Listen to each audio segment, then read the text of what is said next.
Welcome to another podcast of the current situation at Manchester United.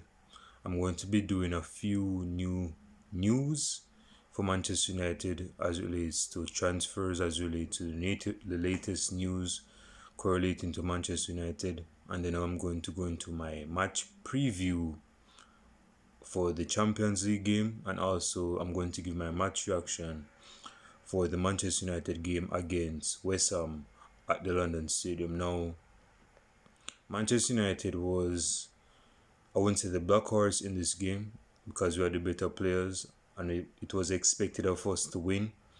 But given the table before the match, West Ham was actually in 5th place. I mentioned it in my preview for this match that they were in 5th place and Manchester United was about in 6th, if not 7th place. So it was imperative and needed of us to get at least 3 points, breaking down, like we're not getting no 1 point, no draw won't cut the cake, no, definitely no loss. But first of all, to my somewhat surprise, Manchester United is in talk with Atletico Madrid's right back, Trippier. This is my spin on the issue. I would say the transfer. Aaron Wan-Bissaka, I would say he needs competition, but this is my personal opinion. Of course, I want you guys to leave your opinions down below in the comment section. This is my personal opinion. It would be very stupid for Ole Gunnar Solskjaer to sign Kieran Trippier at this moment in his career. He's in a situation where he's looking on the next stage to retirement.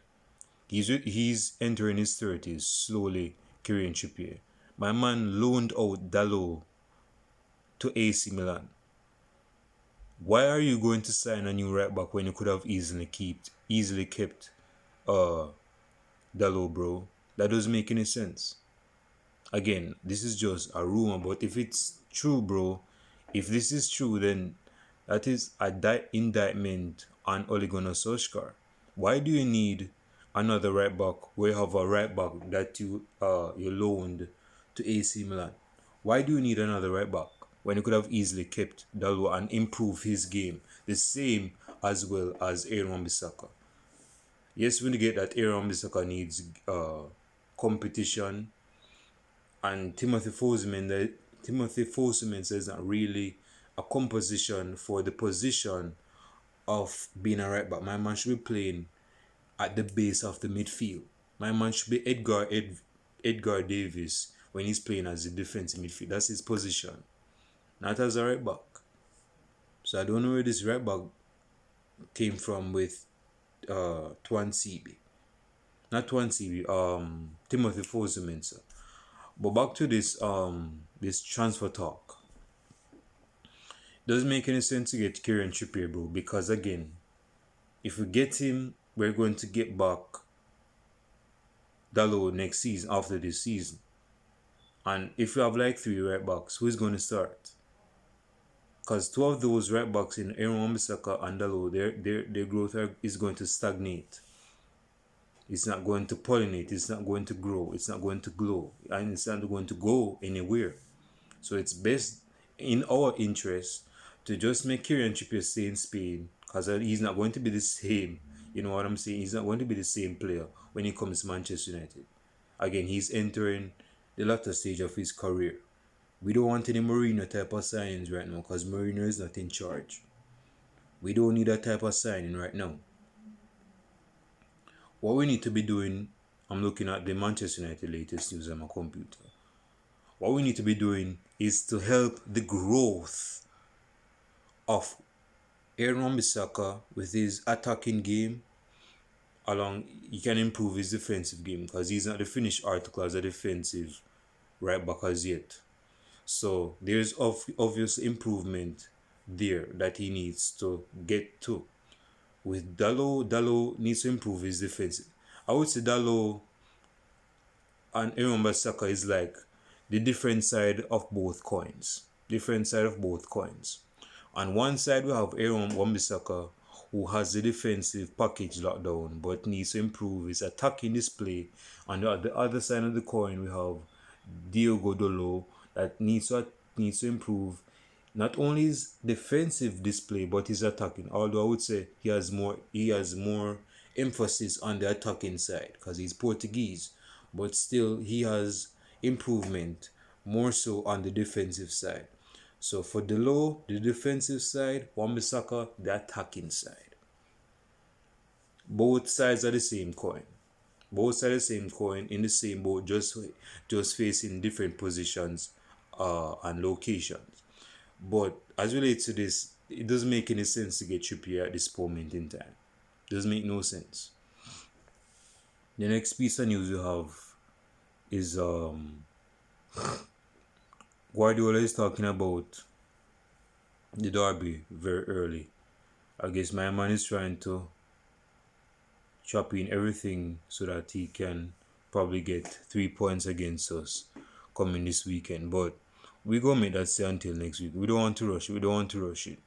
So let's get into the match reaction. West Ham was bossing, and I put emphasis on bossing. West Ham was bossing Manchester United in the first half. Let me repeat that. West Ham was bossing Manchester United in the first half. Manchester United could have been under 3 goals in the first half. There was this I think he's a Greece striker. He's new to West Ham.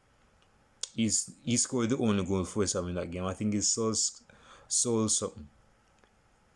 And he got a couple of chances where he could have bedded. No, David Gea wasn't starting. David Gea wasn't starting because I think he still have a minor injury, or he's just not match fit. But yeah, so you had to put in Dean Koons between the sticks. That is Dean Henderson, and Dean Henderson didn't get a. He didn't get a clean sheet. But he's improving his game.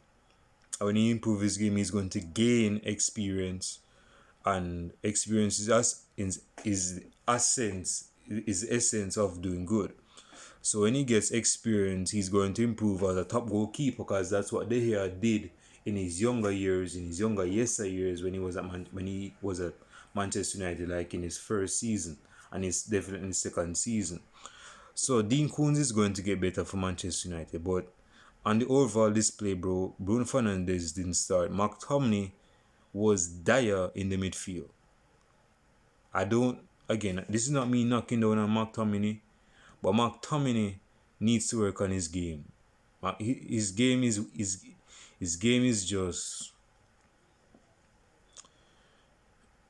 Right now I'm just watching, not right now, but based on what I saw against the game against West Ham, I'm seeing a man that looked like his former self in 2017. Like, I remember when a lot of United fans were asking the relevance of Scott McTominay. What type of midfielder is he? He's like a defensive midfielder, a box-to-box midfielder, an attacking midfielder.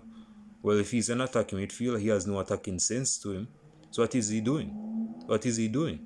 So, but in the game, Scott McTominay had a couple of chances where he could have bedded. He had a decent chance, but my man should just be working on himself, bro. You know, that's just real facts. And Bruno Fernandes, I'm gonna get to Bruno in a second. So Manchester United actually conceded a goal before halftime, but in the second half, I questioned the changes from Ole Gunnar Solskjaer, because he took off Cavani, who started. I'm gonna get to Marcel in a second. Just give me a second. He took off Tarzan, and he took off the Dutch drug dealer, that is Donny van de Beek. And I don't know why he took off Cover. Obviously, it worked in his favor in hindsight, because United got the 3 points. But I was like, bro, why are you taking off Enzo Cavani when my man has more stamina than Anthony Martial, who is not really a striker that is very aggressive? He's not very possessive as it relates to being like pressing from the front. He might press here and there, but he doesn't do it as nearly as much as old man like Tarzan. So again, why did you take him off? And why did you take off Donny van de Beek? But he put on Paul Pogba and Mason Greenwood. And Mason Greenwood, wait, I think Mason Greenwood actually started. Yeah, I think he actually started. And Rashford came on, I believe, yeah. And yeah, I mean, good game. I mean, good goal from Pogba to equalize. I mean, the pass from Bruno Fernandes wasn't really much, but the goal from Paul Pogba, these are the types of goals we know Paul Pogba is capable and able of scoring. He has the ability, he has the capability, and if he keeps continuing scoring goals like that, he's going. The reality of him being like a Yaya Toure type of player is in his future. Because we know what he can do on the ball. It's just that he's not consistent. He's not consistent with his great display. And it's funny because when Bruno Fernandes came on, that is when the game changed. We're talking about a player that just joined us in January. His influence has been a present to Manchester United. Manchester United was lacking a leader on the pitch as relates to attacking. And even attacking, Harry Maguire had no influence as it relates to getting the best of out of Manchester United's front three. What happened was this. Bruno Fernandes came on and the game changed. Bruno Fernandes should be captain. I've already said that. And it's been my most viewed video, I should say, to date. And that is Bruno Fernandes should be captain. The game has gotten soft. Again, when you go on my channel, that's the first thing you'll see. Yeah, that's a very good video. You guys should watch that video. But I'm talking about the influence, the impact of a captain in our side that is not really crowned as captain as yet, because we have some slabhead in defense that is captain. Is what I'm saying. So it's best in our interest to allow things to go through Bruno Fernandes, because again, when Bruno Fernandes is on the ball, things happen. And Greenwood with that finish, Greenwood needs to score more goals, bro, because again, I love Mason Greenwood. I think I heard something. But my man should be taking these chances. We don't want his talent to go to waste. Because we know that he has a lot of space in his career where he can improve his game and gain experience. We know what he can do. Rashford with the goal, Matting, 3-1 to Manchester United. We got 3 points as well. It's funny how the Premier League season is going so far, because Manchester United is not playing well. Although we are getting points here and there, we're not playing well. We're like in top 5 or top 6. We're like literally 3 points. We have a game in hand. We have played 10 games, but we have like 1 game in hand to actually catch up the top 3 or something like that. Now that is mind-blowing, because Manchester United has been playing that much. You know what I'm saying? So me seeing them in the top 3, that's going to paper the cracks, because people are going to say, well, you need to be backing Ole Gunnar Solskjaer, you Ole out supporter. You should be supporting your own manager. You're not no real supporter. You're not a real fan. That is not it. The fact is that the display of the game. No, this is the problem with Manchester United, and I think I've said this before. If Manchester United doesn't concede a goal, Manchester United is the type of side that will wait until they concede a goal and they will be aggressive to get goals. Because Manchester United is not aggressive from the get-go. They are usually reactive when a goal is conceded between the sticks. Yeah, so when David De Gea's Hyman has been burst between the sticks, that's when Manchester United's hindbrain comes to senses and say to themselves, okay, let us start attacking. Let's start attacking. If there is no goal conceded, Manchester United wait until the last 10 minutes of the game to at least get a goal. We need to be more aggressive in our display. We need to be more aggressive, more assertive, I should say. So that is my wrap up. Again, it wasn't the best of games. Definitely not the first half. But Manchester United, hold on. Manchester United is in a good position, although we are not playing that well. I think, and Martial, bro. I spoke on Martial last week, but Martial is not doing himself any favors whatsoever. And I'm not going to sit up here and say that we should sell Anthony Martial, because we should not be doing that. Martial is a young striker, a young player that has space for improvement. He can improve his game and gain the actual abilities to be a top class. No, I don't think he'll be a top class striker, but in terms of like a top class forward or a left forward, definitely. Definitely. I think he's one dimensional, like Aaron Robin, but still. He's one of the best finishers at the club, bar with Cavani, Rashford, Bruno, and Greenwood. I think Greenwood is probably in top 2 because that nigga knows to use his left foot.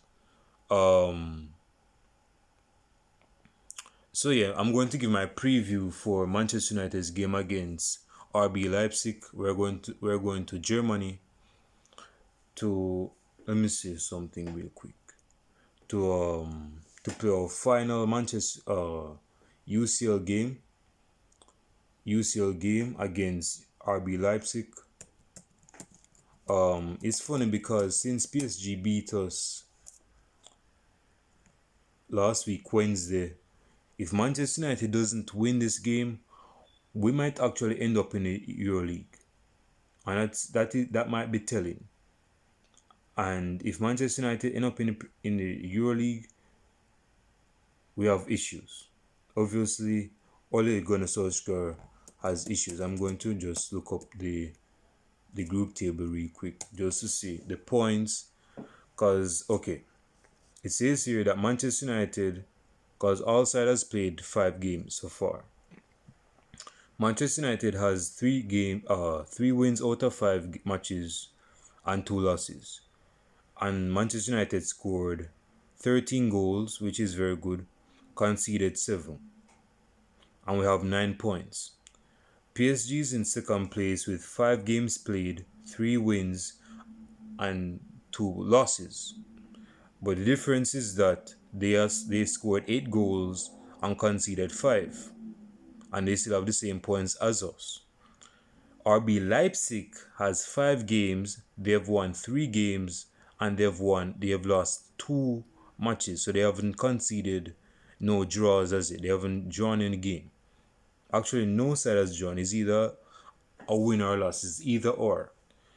And RB Leipzig has scored 8 goals and conceded 10 goals. So they have a negative 2 goal difference. And they have 9 points. So this is the point I'm trying to make. If Manchester United lose to RB Leipzig, we're in trouble. I don't think PSG is going to lose. I mean, never say never, because this is 2020 and anything can happen in 2020. But on paper, PSG is not going to be losing to a side like Istanbul. Definitely, if they are playing at the Paris, if they are playing France, they're not going to be losing that match. So if Manchester United lose against RB Leipzig and PSG win against Istanbul, Manchester United is heading to the EuroLeague. So I can see why Ole Gunnar Solskjaer rest some players for the West Ham game, because we need those players for the RB Leipzig game. But if we are being honest with ourselves, we should have been gone through the group stage long ago in terms of points. In terms of points, RB Leipzig will try to learn from their mistakes against Manchester United, because again, when they came to Old Trafford, they thought they could boss a masterclass against Manchester United when Manchester United did reverse, at least in the second half, with a Marcus Rashford hat-trick. And Manchester United winning 5-0 when they could have won at least 7-0. You see me? So, this is what I'll say as I close this video podcast. Manchester RB Leipzig is not going to give us as much space as when they came to Old Trafford some weeks ago, if not a month ago. They're going to be more conservative and probably hit us on the break. I think they're going to still press because we were playing them at home.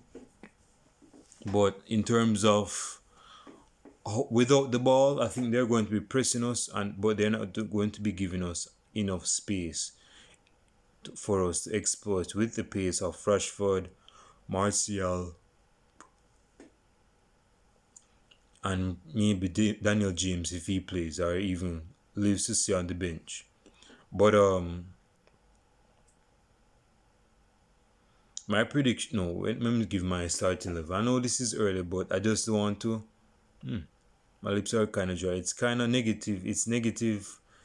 It's about negative 2 degrees or something like that. It's actually negative, something like negative 2 or negative 3 degrees. So if you see my lips being very dry, yeah, brother, yeah, it's very cold.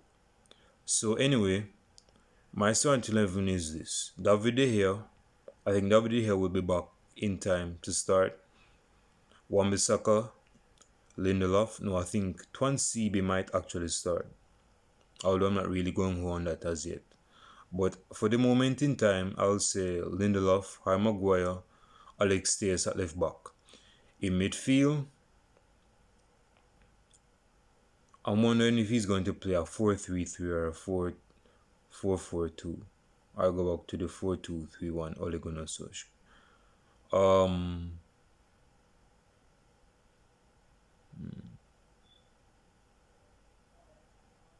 Which one?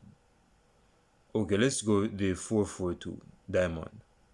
So Danny Van de Beek, Fred got a red card, so he won't be playing.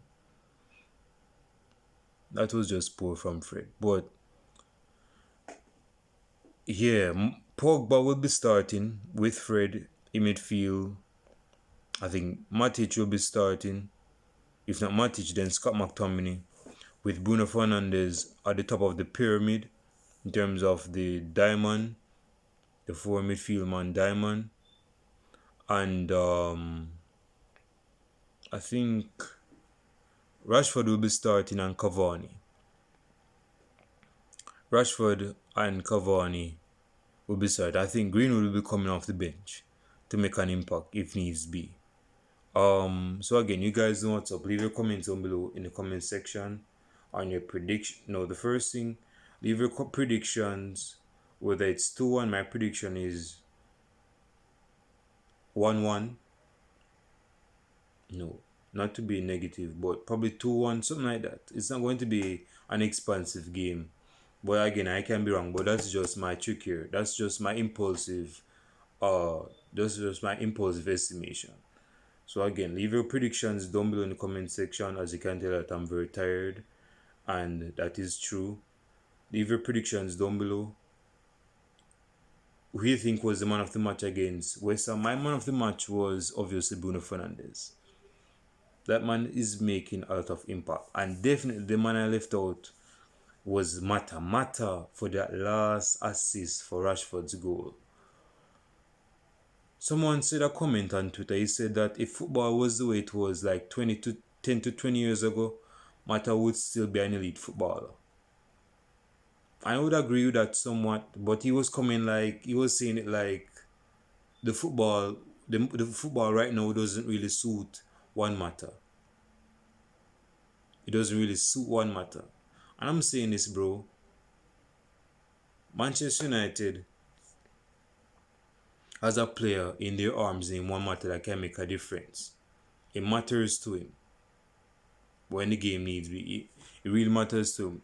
He knows how to display and spray passes that can lead to goals.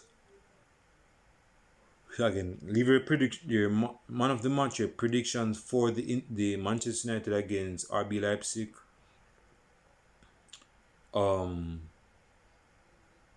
Yeah, just those two at bare minimum. And I think there's something else. If you guys watch the video, you guys should know. Leave your comments down below. Remember to like and subscribe to the channel. And so many guys that watch the video, I know it's a very few that watch the video. At least like the video or dislike the video. Give me a feedback, whether it's a like, dislike, or even a comment in the comment section. Nothing hard. It's very free of cost. It doesn't cost anything. Just a like or a dislike or a few scribbles in the comment section. So with that said, I'll show you guys in the match reaction on Tuesday night about this time. Yeah, so I'll show you guys then. Peace, and I'll show you guys.